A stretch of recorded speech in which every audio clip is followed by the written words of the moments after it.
What's going on, everybody?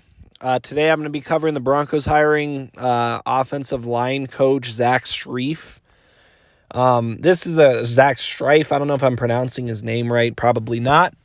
But I'm sure I'll have haters to correct me in the comments. So, all right. So this is a good move. Wow, I'm giving the Broncos credit. Wow, I'm saying something good about the Broncos because I fucking hate my team, right? Yeah, I hate seeing them lose. I hold them accountable. Right? I don't hate on the Broncos. I hold the Broncos accountable. I call them out on their bullshit. That's what I do. I don't wake up like, oh, I hate the Broncos. Like, no, I love the Broncos. The Broncos are my childhood. The Broncos, I'm a Bronco fan, diehard Bronco fan. And this is not what I am expecting out of the Broncos ever. Right? The last 6 or 7 years since 2016 to 2023 have all been bullshit. Okay.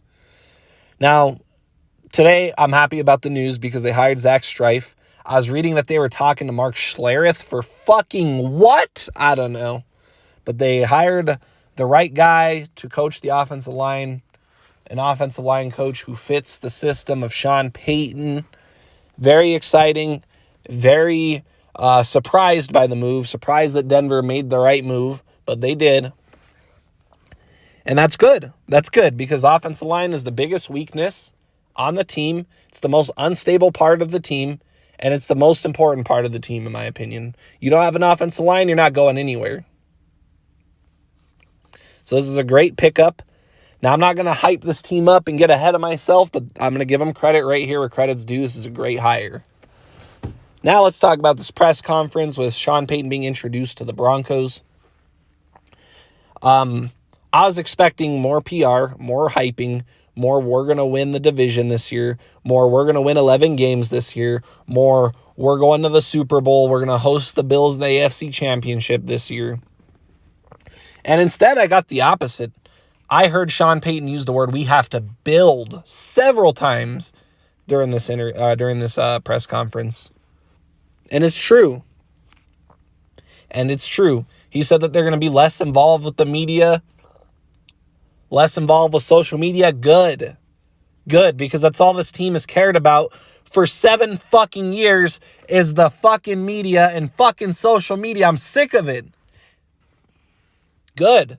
Stay off social media. Tell the media, get the fuck out of our fucking training camp and let us work. And let us build the team the way a team is supposed to be built. And it's going to take several seasons, Broncos country. It's going to take several seasons. You're going to have a losing season next year.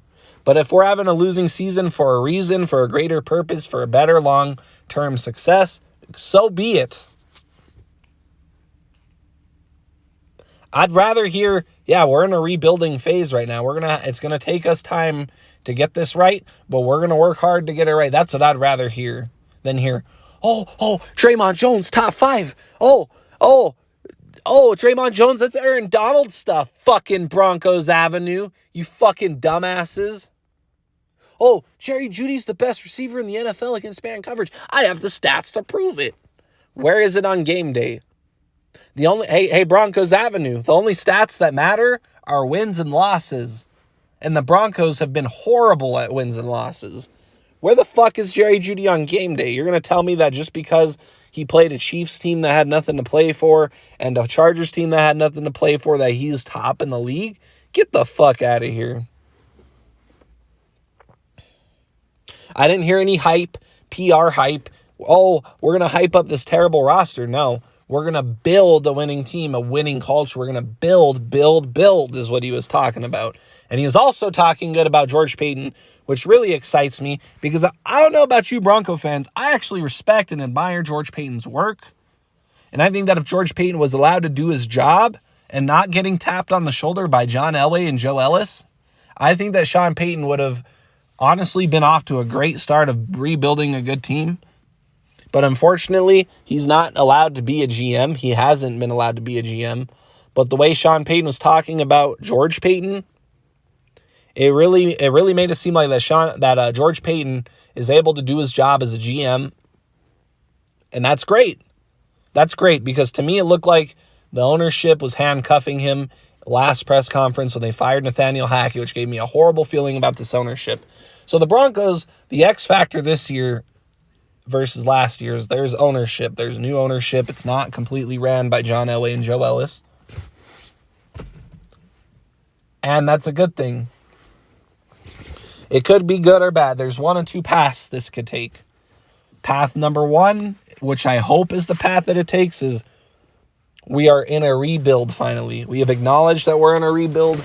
We have acknowledged that this team is not top 5. This team, player personnel-wise, doesn't stack up with the rest of the NFL. And now we have to rebuild from the inside out, from the offensive line out, from the defensive line out, and stop with the PR hype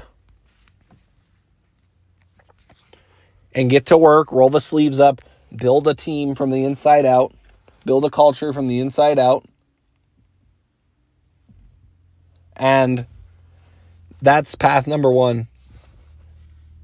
Path number 2 is more of the trust bullshit. More, we're going to hype up a fucking terrible team. We're going to promise Super Bowls. We're going to promise AFC championship games against the Bills, hosted by Denver. And we're not going to do anything to get better on the offensive line, the defensive line, the inside linebackers. We're going to give them the toolbox that we provided every other coach with and blame him when it doesn't go right. That's path number 2, which is the path we've been taking for the last 8 years. So I'm not going to get too ahead of myself. I'm going to give the Broncos credit for this offensive line coach hire. Very exciting. Very excited to see what they do. But let's see what they do at offensive coordinator. Let's see what they do at defensive coordinator. Let's see the type of free agents they bring in, the type of draft picks they make. That'll tell the whole story. That'll tell us that there's really change. This is a great first indication as far as this hire. This press conference is a great first step. So we'll see what happens. There's new ownership now. And hopefully this new ownership has a clue. And hopefully that means house will be cleaned soon. If not this season, then maybe next season. But this move right here is the first of many steps in the right direction. So we'll see what happens.